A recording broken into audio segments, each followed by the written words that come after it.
Rebel's Creed, Book 2 in the Lawful Times series by Daniel Greene, raises a lot of questions. Interesting questions within the context of the story. Do the means justify the ends? What is the price of peace? Do you get to make the decision on behalf of other people what that price should be?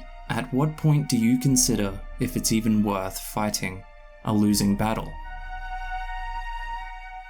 There is a particular quote from the story that I think captures the theme of the book quite well. Chapman only replied, "Can what they have taken truly be recovered? Is there anything left to recover, besides the signifiers of the societies we've burned?" It's a great meme, but I'm not willing to name my books after a meme. What's shaking? My name's Cam, welcome back to another video. I make weekly videos, reviews, deep dives, video essays, discussions on fantasy and horror books. So if that's your kind of thing, I would love it if you stuck around. So a little while ago, I expressed interest in getting an advanced reader copy, or ARC, if you're one of the hip kids, of Daniel Greene's new book, Rebel's Creed. I was going to buy and review it anyway, so seeing the opportunity to do that much sooner, it was too good to resist. And I was lucky enough to receive a tweet in response. Now that tweet I just showed you may be fake, but I did get a digital ARC. Now, I won't lie, I am a fan of Daniel's channel. I like and respect the guy. I can tell you that I have no intention of being a brown noser here, but when an ARC is involved, there's always going to be people who assume that I'm doing this with some kind of bias involved. So whatever. To be honest, I don't really care. My plan is just to talk about the book, what I liked, what I didn't, and most importantly, would I recommend it to people? Because the thing is, this book is most definitely not going to be for everyone. Not even if you're a die-hard fantasy fan. For a few reasons, which I'll get to. Quickly though, before I do dive into it, I do want to mention something that concerns me at least a little bit. Far be it from me to seem like I'm trying to give anyone advice, especially someone like Daniel who is much more of an avid reader than myself. However, one of the biggest things I've ever learned in writing myself was to not rush it. I honestly believe that that is the number one mistake that most indie writers make. I've done it before and it ended pretty horribly. We don't talk about this one anymore.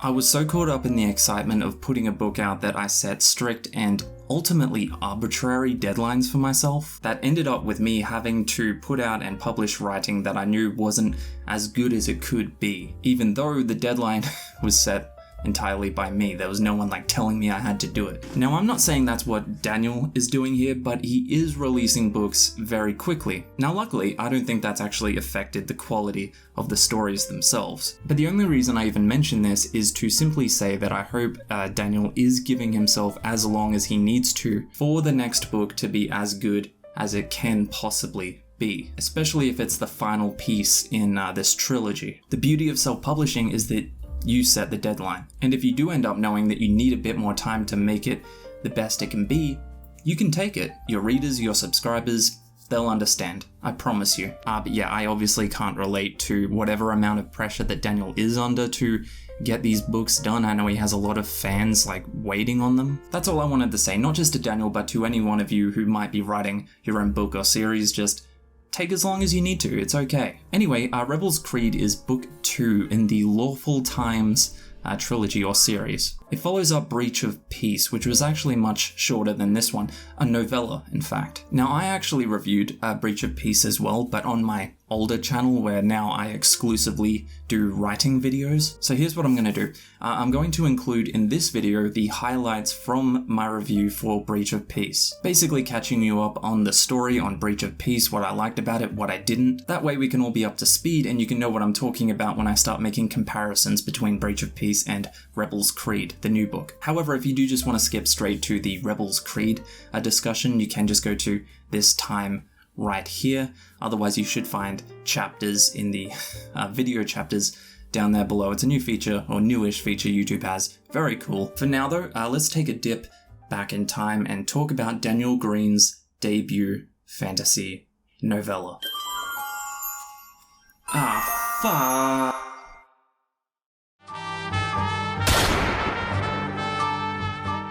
Now this is a spoiler-free video, but with that in mind it is tricky to say a whole lot about the story when it happens to be a novella or something this short. Here's the skinny though. Here's the skinny, see? The story for the most part follows Clid, a veteran inspector within a powerful and elite police force called the Officers of God, which, and I swear I don't mean any offense here, but that name does kind of sound like one of those like one of those church youth groups.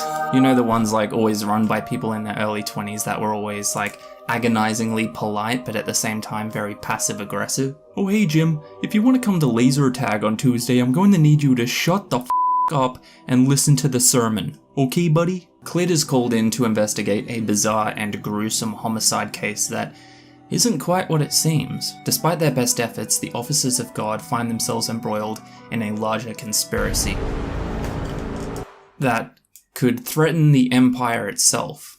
Conspiracy. So that's the story at a glance. There are a few other details I could tell you without spoilers, but to be honest, I think those things are better discovered on your own. This very clearly builds the groundwork for what I imagine will be a very major conflict in the novels going forward, but I'll get to that in talking about how Daniel did with the actual storytelling itself.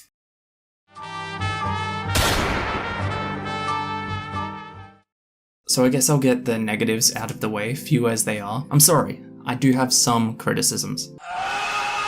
So first off, this story was very light on the world building. I know it's a novella, and I know the last thing you want with a fantasy novella is info dumps, but I do still believe that we could have had at least a bit more information about the world, the Empire, especially a certain character towards the end. I just felt a bit blue-balled by the end, what can I say? On a similar note, but not explicitly a con so much, I don't know, I'm a bit conflicted on this point. Aside from the use of words like Empire and Imperial, I struggled to identify this novella as a fantasy so much. It felt almost entirely like a noir crime story, or maybe even just a straight up sci-fi, and I know those things can mix with fantasy and exist in fantasy, but I just think it's worth pointing out. I'm definitely not saying the story isn't fantasy, it just ties into my last point. I wish there had just been a bit more world building to take me more out of the real world and put me into that one. The first positive I want to mention is that the story is tight, boy. There's not many words, but the words that are there are used well. This may seem like I'm contradicting myself when I mentioned before that I wanted more world building, but I stand by that. When I say tight, I mean that you can tell Daniel Greene took a leaf from Brandon Sanderson's writing. The writing is very far from flowery. The prose is good, but it's also very to the point. I do enjoy some poetic language, especially in fantasy, but Dan has, I hope he's cool with me calling him Dan by the way, Dan has really cut the fat here. There were a couple of kind of awkward sentences, but when I say a couple, I think I mean literally 2 or 3, so not a big deal. The story itself didn't blow my mind, and I don't think I'll be pondering on it a lot, but that's a really high bar anyway that not a lot of authors hit as it is, so that's fine. On the topic of pondering, I feel like going forward there will be a lot more subtext about the officers' use of their authority and their power, but I don't feel like it was a very big theme in this story. Don't get me wrong, it's made very clear that the Officers of God command a lot of respect and even fear from the background characters, from the civilians, but it's not too different from authority figures in most other fantasy stories, which is probably a good thing in the current climate anyway. I definitely don't see how it could be seen in any way as glorifying abuse of power. I'll just leave it at that. All in all, this is a very strong debut novella, and I think it's very clear that Daniel is going to have a long and rewarding career in writing. Lucky son of a bitch. It's a great story, and I look forward to what is next within the world that Dan has created. My hope would be that we get a lot more world building in the next installment, just to really bring me out of the real world, please. I hate it here. So, Rebels Creed picks up exactly where Breach of Peace ended. In fact, Daniel has said in a video that originally Rebels Creed was going to be 2 separate novellas, before he ended up merging 2 of them into one, which is now Rebels Creed. And in regards to that decision, Daniel, well done. I really do mean that. The thing is, Breach of Peace's biggest issue for me, at least, is that it kind of had no reason to be a novella. The story was just not self-contained enough to be separated. It was very exciting, it was somewhat of an explosion in itself, but it was a prologue at most, and it raised many more questions than it answered, with very, very little actual world building. Had you released book 2 in separate parts like you originally planned, I really do think you would have had the same issue, assuming that the story would have played out the same way. We get a lot more answers and world building in this one, but everything in Breach of Peace and the first half of Rebels Creed are building towards one major climax that I personally think readers need on their initial read-through. I would go so far as to say that Breach of Peace could actually be added to the beginning of Rebels Creed as just one larger novel. That's how I think it should be read. This may just be my personal taste, but I believe this story needs to be geared towards the length that you're writing it in or publishing it in. Novellas, even if they are part of an epic series, I believe need to have their own build-up, climax, and resolution. Breach of Peace didn't really have all of the pieces for that, but because of the decision to make book 2 longer and more complete, Rebels Creed absolutely does.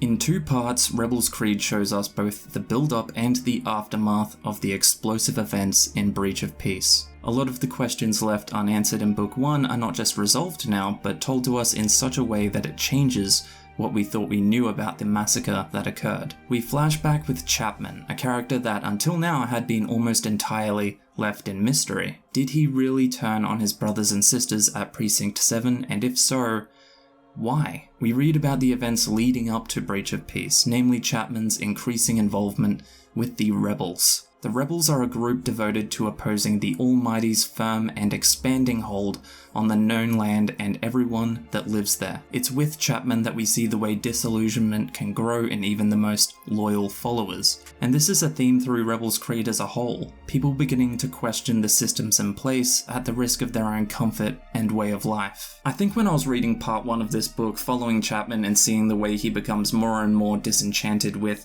this comfy way of life, I started seeing a really interesting question raised to the surface. Why are these people, the soldiers, the police, the citizens of the city, the loyalists, why are they so confidently sold on the Almighty? Is it out of faith, a higher power, a higher purpose that may translate to their own lives? Is it comfort? The Empire brings with it new technology, things like pressurized showers, which by the way would 100% secure my vote. Good water pressure in the shower is as good as any blowjob. Or is it fear? Fear of the wrath from a faceless, all-powerful god and their chosen few, the anointed? That's a question I asked myself, and I was pleased to have that question explored at depth during Rebels Creed. Chapman as a character was very enjoyable. The writing very clearly painted a picture of the internal struggle he was facing, choosing between what he thought was right and his friends that truly believed they were doing the right thing. I never took anything on faith. Now the plain truth has appeared. The Almighty's direction was bringing humanity into a uniform direction, eliminating the possibility of failure. I do have to say though that unfortunately his motivations for flipping entirely did feel pretty lukewarm to me. There wasn't really any major inciting incident that turned him against the cause that he had pretty much dedicated his entire life to. A lot of the other rebels, the leader in particular, did have very good reasons and inciting incidents for wanting to bring down the Almighty and their empire, but unfortunately I was a little less sold on Chapman's reason for doing so. At one point that reason is even described as boredom. Now technically it's not as simple as that, but I do wish there was a stronger reason for me to believe that Chapman would betray so many of the people that he cared about, arguably the only people he cares about.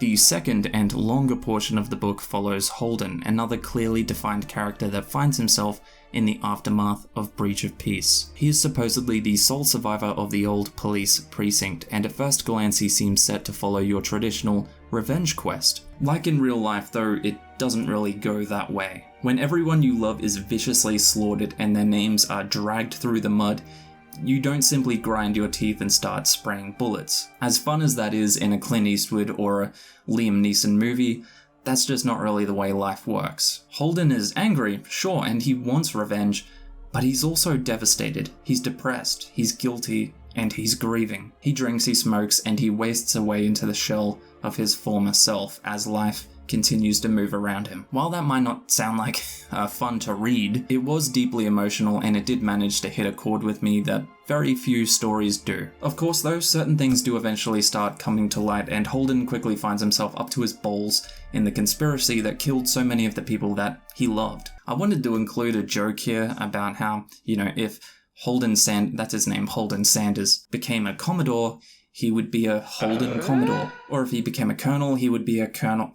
Well, you get it. I couldn't think of any way to include those jokes smoothly, so there it is. At this point, I do want to mention that some of the writing in Rebels Creed can come across as a bit clunky. Unlike most, I'm actually a firm believer that you don't always have to show rather than tell. I think that can lead to a lot of fluff, a lot of purple prose. But there were a number of moments where Daniel did outright tell us things, or repeated to tell us things that we either already knew or could have gathered in other, more interesting ways. Chapman was a powerful man, but this armored behemoth could pull his arms off if he chose to. This sentence actually followed quite a bit of description about how big the behemoth is and how scared Chapman is of it. So we didn't really need this extra line. That example's actually not too bad, but there are a lot of other instances like this. Sometimes some very intense exchanges of dialogue were interrupted by character actions or thoughts that didn't really do much but slow things back down. Thank you, ma'am. Well, what I was going to say was that this is not your concern anymore.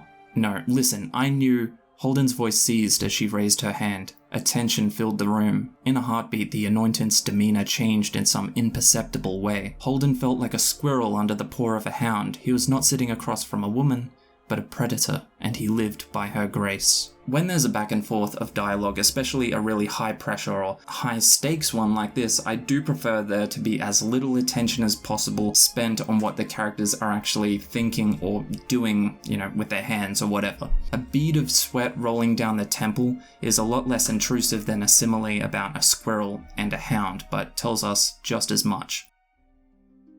The build up to the climax of Rebels Creed and the climax itself were fantastic. I mean that. I was on the edge of my seat during the last section of this book. There was one particular character death that I did not see coming and did upset me deeply, but I'll be okay. If I could praise one thing in particular about Daniel Greene's writing here, it would be the use of POVs. The point of views didn't switch a lot, but when they do for very good reason. My main problem with POVs, especially in fantasy, usually is that there's no point. A lot of the time it makes the story feel a lot more complex than it needed to be and can actually end up slowing down some very exciting moments. In Rebels Creed though, the multiple POVs is used not only to tell specific events in drastically different ways, but also to create dramatic irony, which is the reader knowing something that the character doesn't. One character will find something out, something important, and then we will switch to another POV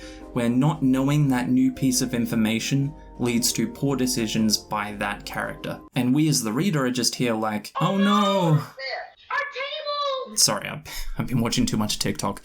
Here's a line that I really loved. Almighty, your flirting is like sandpaper on a baby's ass. There aren't really any notable fantasy creatures in Rebels Creed, but we are introduced to a few different and fascinating classes of people, one of which is called Grips. Grips are bulking soldier types that command a very interesting type of magic, a glowing green energy that allows them some level of telekinesis, but also runs the risk of poisoning those around them and even damaging themselves if they are pushed too far. It seems very inspired by our classical understanding of radiation, and I like that. It's a very creative and interesting way to approach a magic system. The Anointed, the ones chosen by the Almighty, are also pretty fascinating. They are essentially just humans with superpowers, but the way they strike fear into all of the other characters is very palpable and does build some really great tension. They feel extremely dangerous, and every moment that one of the Anointed is in a scene, it truly seems like things could go from bad to devastating,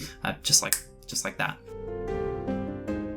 In Breach of Peace, we were introduced to the dark underbelly of this world, and in Rebels Creed we experience and explore a surprisingly complex conspiracy. A conspiracy that throws into question power structures, moral obligation, and above all, the price of peace. It is a somewhat bleak and cynical look at challenging authority, perhaps even nihilistically so at times, and don't get me wrong, that's not a bad thing. In a way, it's actually refreshing to see a story about an empire and a rebellion where the best some people can hope for is simply to survive, rather than toppling an entire system. The odds are very much not in their favor, and it can't be fixed by one chosen person. So, in regards to whether you should read it or not, this book might not be for you. It might be, but it might not. I can definitely see some people saying that the gore in this story is a bit gratuitous. There is a lot of blood, guts, and crushed skulls.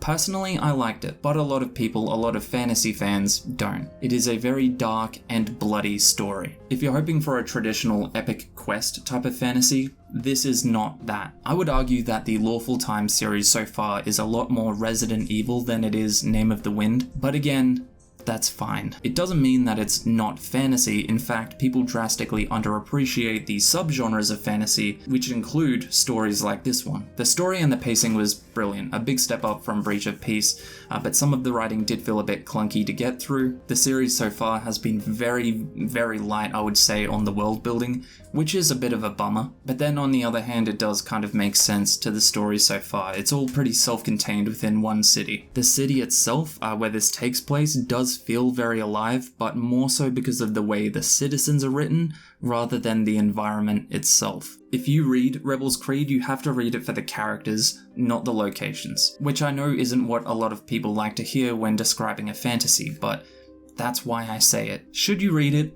Absolutely. I've always really liked detective mysteries, so getting that in a high-stakes fantasy scratches an itch that I didn't even know I had. I have thoroughly enjoyed the series so far, and I genuinely look forward to the next one. Rebels Creed is a huge improvement on Breach of Peace, and while I hope Daniel isn't rushing out the next book, his passion for the series he's writing does make reading it all the more enjoyable. That'll do it for now, but like I said, I make weekly videos on various fantasy and horror books, doing deep dives, discussions, that kind of thing, so I would love it if you stuck around. Thanks for watching, especially for watching through the whole video, I really do appreciate it, and hopefully I'll see you in the next one. Catch ya.